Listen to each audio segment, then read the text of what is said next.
Tonight, Canada celebrates World Hijab Day. Muslim women are setting up booths this week in different locations to address misconceptions about Islam. And today is also the beginning of Black History Month. Canada Post has come up with a commemorative stamp to mark the contributions of Black Canadian communities. Later in the show, an interview with Dr. Mina Sharifi Funk about her new book, exploring the lives of Muslim women in Canada and the US. How there have been many hijab-wearing women who have been affected and influenced by bans, by sports governing agencies. And my chapter is to help students understand how hijab-wearing women have been able to repeal restrictive rules and regulations, as well as advocate for the development of Muslim women's sports associations. Assalamu alaikum and good evening. This is Muslim News Canada on Muslim Network TV. I am Catherine Bullock. Today is World Hijab Day. Muslim women across the globe are welcoming women from other communities to try the hijab so that misconceptions about Islam can be addressed. This global movement was started in 2013 by a New York-based Muslim woman, Nazma Khan. It is recognized in nearly 150 countries. One of the main goals of World Hijab Day is to make people understand the significance of hijab in Islam and how it empowers them. In Regina, the Sisters of the Islamic Circle of North America will give away 20 free hijabs and show how to put it on. 2 men have been found guilty of aggravated assault yesterday in a Superior Court in Brampton after leaving a Mississauga man with a severely broken skull 5 years ago.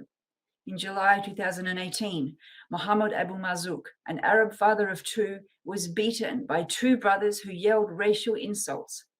The attack caused his skull to break into more than 10 pieces.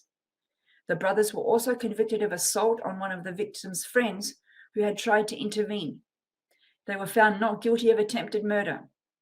While speaking to the media outside the courtroom, Abu Marzouk urged Canadians to fight against hate. February 1st marks the beginning of Black History Month in Canada. Canada Post is honouring the month with a stamp of a young Black woman who resisted her enslavement in the 18th century.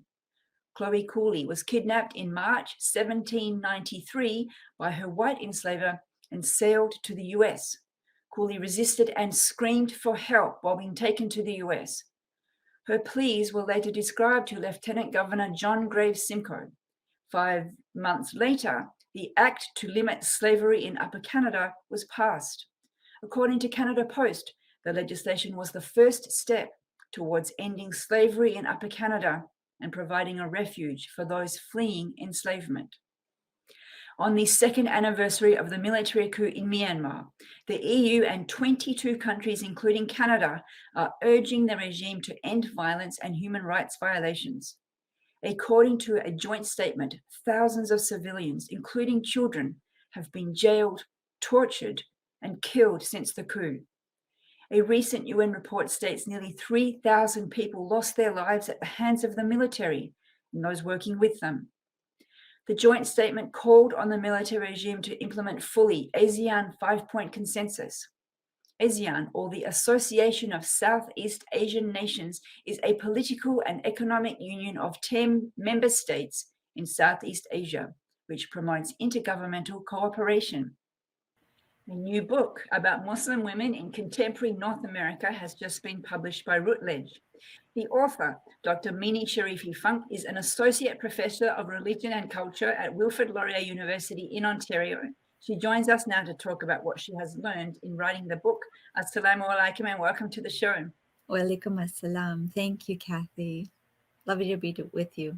It's lovely to have you with us. And of course, on a very important topic, Muslim women is sort of like, like the topic of the day, decade after decade, unfortunately, it seems.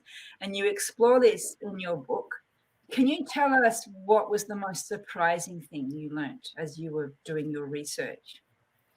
Well, I'll start off by saying the genesis of this book is, of course, coming from being a university professor for over 15 years and teaching courses on Islam and Muslims, such courses as contemporary Islamic thought and identity and gender in Islam. And in these courses, you find a diversity of Muslims and non-Muslims. And a lot of my students have wanted to understand my opinion of controversies that are shaping Muslims in Canada and the United States. And, there are many controversies in this book, but one controversy that I'd like to bring up that is a surprise, you could say, and that a lot of my students have said to me, have surprised them that there's not that much scholarship on, is the controversy of hijab bans in sports, and how there have been many hijab-wearing women who have been affected and influenced by bans by sports governing agencies. And my chapter is to help students understand how hijab-wearing women have been able to repeal restrictive rules and regulations, as well as advocate for the development of Muslim women's sports associations. I So, wonder why that was surprising to you and your students. We know that the culture here in North America doesn't like hijab, and there's constant refrain about how it's oppressive. And the Stephen Harper's government banned the face veil at citizenship ceremonies until that was challenged in the court. Quebec's Bill C-21 had like a 15-year prior history of similar attempts. So it seems to me that people should know that the culture doesn't want women to wear hijabs. I wonder if you could explain what was the surprise. well, like I said in my conclusion of my book, there's a dire need for more scholarship in order to tell the stories of individual women. For instance, not that many of my students knew of Bilkis Abdul Qadir, an amazing award-winning basketball player who in 2014, when FIBA created the hijab ban, was not able to play professionally. She, of course, would advocate for 3 years, and then in 2017, there would be an overturn of that hijab ban. Not that many people know her story, even though there's a documentary called Life Without Basketball, which is a brilliant documentary on it. And so I asked the question to my students, why these particular bans haven't been looked at as much by scholars. Well, why haven't they been looked? Well, let me throw in another part to that question. We see right now in Iran, there are great uprisings, and the liberal establishment in Canada and other parts of the world are sort of in favor of the women who want to take off their scarves, and yet we don't see the same kind of response here for laws that do the opposite, that force women to uncover. So, is that part of your answer? The why it's not being covered by scholars, because it doesn't fit with liberal sensibilities about how an empowered woman is an unveiled woman? Well, it's interesting that you say that because it's a complexity, right? Found within the North American context. I also have another chapter that focuses on the controversy of what I call clash literature. And this is a genre of post 9/11 writings that have been influenced by and amplified the clash of civilization thesis, in which the West and Islam are in a dangerous conflict with one another. So I help students in that chapter to unpack and, of course, critically analyze problematic themes and issues that are found in these writings that, of course, have influence on us whether we've read these writings or not, because it's in the atmosphere. And of course, it's helped to develop a growing Islamophobia industry in Canada and America. Can you say a little bit more about that, the clash literature? I'm sure people are familiar with the debates about the veil, although you just mentioned they don't know about the hijab in sport bans. But what about the clash literature?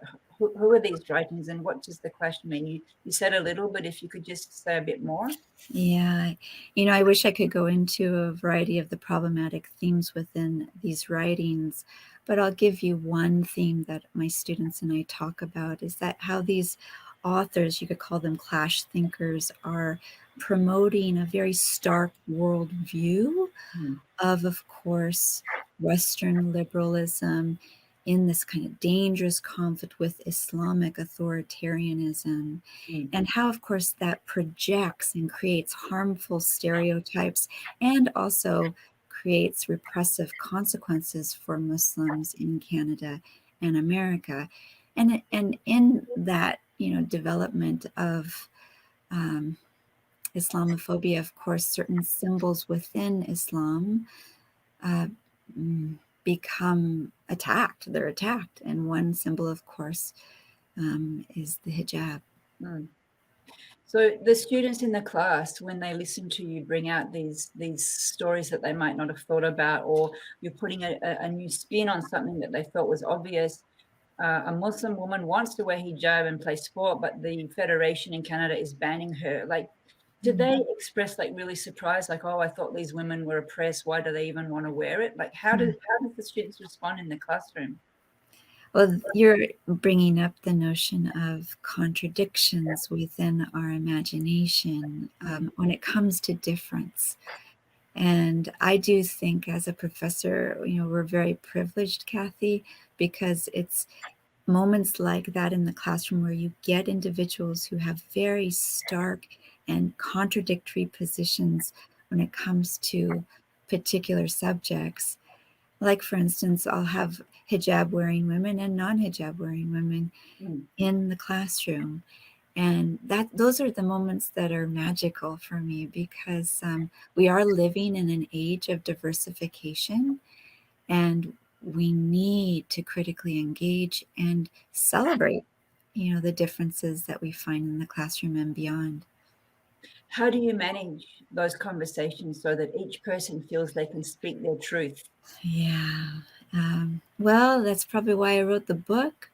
My whole book starts off with looking at the diversity of Muslims in Canada and America, comparing the two contexts, but also helping people to understand the great differences within ethnicity, cultures, um, sectarian differences, interpretive positions, and how all of these different Muslims and Muslim women are seeking sacred meaning within a liberal, democratic state frame of mind. I Mm. mean, right there, I've just given you a lot of complexity. And that's probably the beauty of the Academy. I was asked by a young student recently, is it possible to be a Muslim religious person in the modern world? How do you answer that question? Yes. Yes. I mean, that is our insania, right? That's our humanity, to be able to share such differences and celebrate them, and to know that the whole world needs the whole world. The whole world needs the whole world. Yeah, that's a saying from my dear PhD supervisor, Abdulaziz Saeed, who formed the first Islamic Peace Chair at American University in Washington, D.C. So I wonder if we've got about 30 seconds left. The whole world needs the whole world. What does that mean? Well, that all the parts, all of the differences that you can imagine within this world, of course, have the whole within. And us Muslims, we love Tawheed. So, of course, seek the Tawheed within any difference that, of course, you experience. And now you're using an Arabic word, tawheed. Can you explain that? Unity of being, unity of humanity, unity of existence, anything that unites the contradictions and differences. Well, it sounds like a message the world needs. It's up in flames right now, but we're out of time. Hopefully, we can have you back one day to explore these wisdoms more. Thank you for joining us. Oh, thank you. Thank you for watching. If you like what we do, please share, like, and subscribe. Stay safe, and God bless.